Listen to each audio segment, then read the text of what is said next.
It was a rainy evening when Mia, a university student trying to make extra cash, accepted a job for a weekend pet-sitting gig in a quaint, isolated neighborhood. The house belonged to Mrs. Caldwell, an elderly woman who had an air of mystery about her. She had mentioned over the phone that she had an unusual pet, but didn't elaborate further. The pay was surprisingly generous, so Mia, eager for the money, didn't think twice when Mia arrived. The house loomed larger than she expected, with ivy creeping up its stone facade and dark, arched windows. Mrs. Caldwell met her at the door with a look that was both welcoming and urgent. "It's in the basement," Mrs. Caldwell said, her eyes darting nervously. She did only once at midnight and never,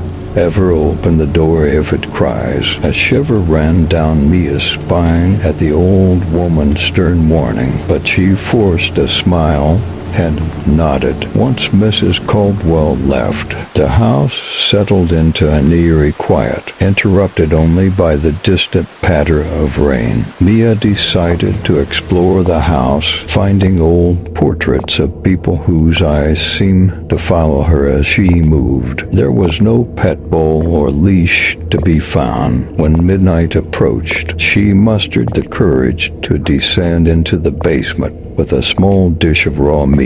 As instructed, the basement was dark and cold, the kind of chill that seeped into her bones. In the center of the room stood an old iron door with a small barred window. A low, raspy growl emanated from behind it, and Mia's heart pounded. Swallowing her fear, she slid the dish through the slot and stepped back.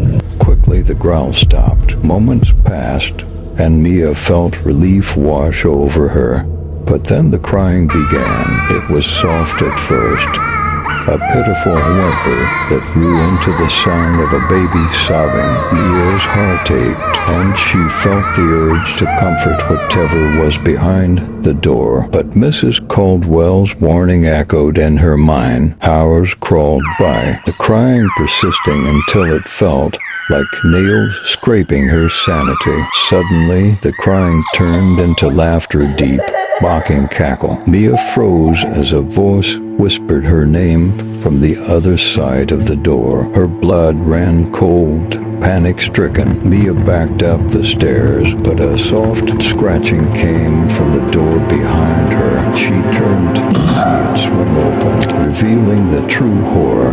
A creature with eyes as dark as voids, skin taut and pale, and a grin filled with jagged teeth. It stepped forward, its laughter resonating with the deep, unsettling hum of the house. She fled to the front door, tripping and falling. When she looked up, the creature was gone. The house was silent again, save for her gasping breaths. Mrs. Caldwell returned the next morning to find Mia curled up on the living room floor, eyes wide and unblinking. "I warned you," Mrs. Caldwell whispered, sorrow in her voice. No one knew what happened to Mia after that.